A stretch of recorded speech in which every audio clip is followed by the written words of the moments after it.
भक्त का विश्वास। बहुत समय पहले की बात है। दक्षिण भारत के एक छोटे से गांव में रमन नाम का एक गरीब ब्राह्मण रहता था।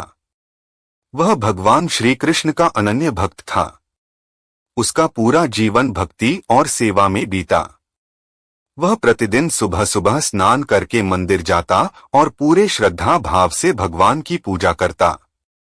रमन के परिवार में उसकी पत्नी ललिता और 2 छोटे बच्चे थे। उसकी आर्थिक स्थिति बहुत खराब थी। वह गांव के लोगों के घर जाकर पूजा पाठ करता और जो कुछ दक्षिणा मिलती उसी से अपने परिवार का भरण पोषण करता।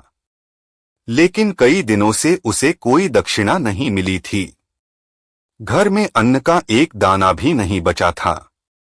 उसकी पत्नी परेशान थी, लेकिन रमन का विश्वास अटूट था। वह हमेशा कहता, भगवान अपने भक्तों की परीक्षा जरूर लेते हैं, लेकिन कभी निराश नहीं करते। कठिन परीक्षा का समय। एक दिन उसकी पत्नी ललिता ने कहा, अब और सहन नहीं होता। तुम्हारी भक्ति से हमारा घर नहीं चलता। यदि कल तक घर में कुछ खाने को नहीं आया तो हमें यहां से जाना होगा। रमन ने मुस्कुराकर कहा, हे प्रिय, धैर्य रखो। भगवान कृष्ण जरूर हमारी सहायता करेंगे। लेकिन जब अगला दिन आया और फिर भी भोजन की कोई व्यवस्था नहीं हुई तो ललिता ने निराश होकर कहा, मैं अब अपने बच्चों को भूखा नहीं देख सकती। मैं अपने मायके जा रही हूं। यह कहकर वह अपने बच्चों को लेकर चली गई। रमन बहुत दुखी हुआ, लेकिन फिर भी उसने भगवान की भक्ति नहीं छोड़ी।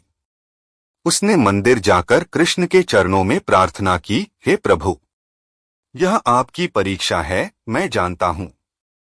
लेकिन अब आप ही मेरे सच्चे साथी हैं। कृपया मेरी मदद करें। उस रात रमन बहुत थका हुआ था और भूखा ही मंदिर में सो गया। तभी आधी रात को एक दिव्य प्रकाश फैला और एक सुंदर युवक उसके सामने प्रकट हुआ। वह युवक बोला, रमन, तुम कौन हो और इतने दुखी क्यों हो? रमन ने अपनी व्यथा सुनाई। युवक मुस्कुराया और कहा, तुम्हारी भक्ति सच्ची है। मैं तुम्हारी सहायता करने आया हूं। युवक ने उसे एक पोटली दी और कहा, इसे खोलो, इसमें भगवान का प्रसाद है। रमन ने जब पोटली खोली तो उसमें सोने चांदी के सिक्के, अनाज और सुंदर वस्त्र थे। वह चकित रह गया। जब उसने सिर उठाया तो युवक वहां नहीं था। उसे एहसास हुआ कि यह स्वयं भगवान कृष्ण थे, जो उसकी परीक्षा लेकर उसे आशीर्वाद देने आए।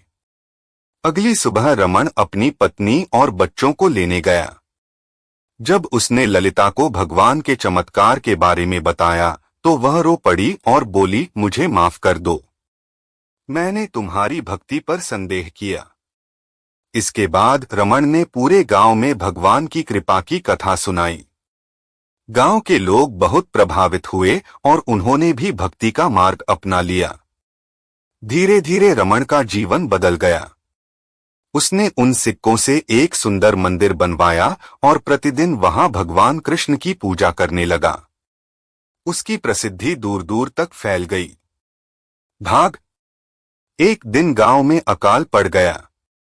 खेत सूख गए, कुएं खाली हो गए और लोग भूखे मरने लगे। सभी गांव वाले रमन के पास आए और बोले, भाई, तुम भगवान के सच्चे भक्त हो, हमारी मदद करो। रमन ने भगवान कृष्ण के चरणों में विनती की, हे प्रभु, जैसे आपने मेरी सहायता की थी वैसे ही इन निर्दोष लोगों की भी रक्षा करें। तभी अचानक आसमान में काले बादल छा गए और मूसलधार बारिश होने लगी। खेत फिर से हरे भरे हो गए, कुएं पानी से भर गए और गांव में खुशहाली लौट आई। गांव के लोग खुशी से नाच उठे और बोले, रमन की भक्ति ने हमारे गांव को बचा लिया। उस रात जब रमन मंदिर में भगवान की आरती कर रहा था तो उसे लगा कि मूर्ति मुस्कुरा रही है। तभी एक दिव्य आवाज आई, हे रमन, तुमने कभी अपनी भक्ति नहीं छोड़ी, इसलिए मैं हमेशा तुम्हारे साथ हूं। जो सच्चे मन से मेरा नाम लेता है, मैं उसकी रक्षा करता हूं। रमण भाव विभोर होकर रो पड़ा। उसे एहसास हो गया कि सच्ची भक्ति कभी व्यर्थ नहीं जाती।